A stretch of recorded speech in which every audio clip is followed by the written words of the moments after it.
How to make a garden windmill. Using sheet metal, wood dowels, paint, a few fasteners and simple hand tools, you can make a lightweight, durable windmill to add a touch of country whimsy to your lawn or garden. Assembled, this windmill reaches 4 feet tall. You can scale the design up or down to suit your preference. The windmill will serve as a weather vane, pivoting to face the wind. Things you will need: sheet metal, 28 gauge or heavier, at least 18 inches in width. Measuring tape. Tin snips. Power drill with drill bits. String. Grease pencil. Tape. Ruler. Utility knife. 1-inch diameter wood dowel. 1-inch bolts. 2-inch screws with washers. 2-inch screws with washers. Handsaw. Vise. Exterior latex paint. Metal paint. Paintbrush. Rubber mallet. Carpenter S-level. Cut a 28 gauge or heavier sheet of metal to a square measuring 18 inches or greater using tin snips. Drill a hole in the exact center of the sheet of metal using an inch drill bit. Tie one end of an approximately 12-inch long piece of string to a grease pencil. Feed the other end of the string through the hole in the center of the sheet metal until 9 inches of string remains between the sheet metal and the pencil. Tape the free end of the string to the back of the sheet metal. Hold the pencil upright and, with the string pulled taut, draw a circle around the hole drilled in the sheet metal.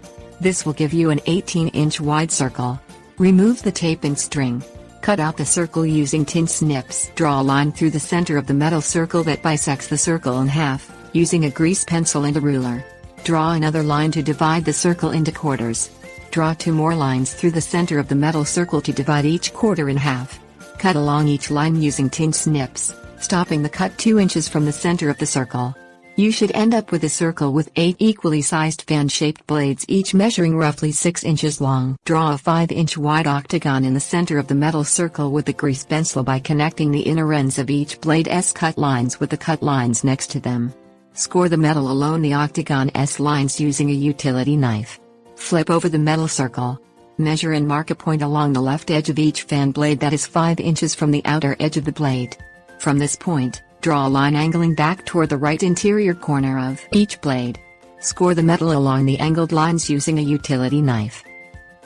Lift each blade toward you, folding it gently along the first set of lines you scored. Identify these score lines by the octagon shape they form on the metal circle. Stop each fold at approximately a 45-degree angle from its original position. Flip the circle over carefully. Bend each blade back toward you along the second set of score lines.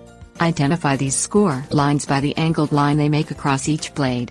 Stop the folds at approximately 45 degrees from their original position. The double bend in the blades create a pinwheel effect to help catch the wind. Cut a 5-foot length of 1-inch diameter wood dowel using a handsaw. Cut one end of the dowel to a point using a handsaw. Cut a second piece of 1-inch diameter wood dowel to a length of 12 inches. Draw a line on one end face of the 12-inch dowel that bisects the circular dowel in half. Secure the dowel in a vise and cut into the marked line with a handsaw, creating a 2-inch deep slot into end of the dowel. Cut a trapezoid shape from the sheet metal with 2 parallel sides measuring 7 and 3 inches and 2 angled sides measuring approximately 8 inches. Slide the short end of the trapezoid-shaped metal fin into the 2-inch long slot in the 12-inch dowel. Drill 2 evenly spaced holes through the side of the dowel, through the fin and back out through the other side of the dowel, using a drill bit slightly wider than the diameter of a 1-inch long bolt. Secure the fin to the dowel using 2 1-inch bolts. Coat all the wood pieces with exterior latex paint and all the metal pieces with metal paint, using a paintbrush. Allow the paint to dry.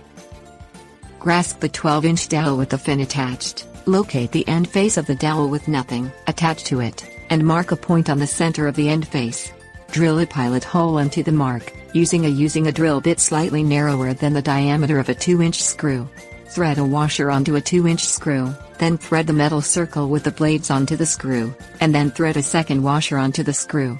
Drive the screw into the pilot hole, but not so tightly that it stops the metal blades from spinning freely. Drive the pointed end of the 5-foot dowel 12 inches into the ground, using a rubber mallet. Check for a level using a carpenter's level. Drill a pilot hole down through top end of the dowel, using a drill bit slightly narrower than the diameter of a 2-inch screw. Find the windmill's center of gravity by balancing the side of the 12-inch dowel on your finger. Mark the center of gravity with a pencil. Drill through the dowel at the mark using a drill bit slightly wider than a 2-inch screw. Ensure that the fin is oriented perpendicular to the ground when drilling. Slide the screw through the 12-inch dowel and screw it into the pilot hole in the top of the 5-foot dowel, but avoid screwing it in so tightly that it stops the windmill from pivoting freely. Tips warnings. As an alternative to making folded sheet metal blades, recycle the blades from an antique metal fan instead. For a longer-lasting windmill, use pressure-treated wood dowels.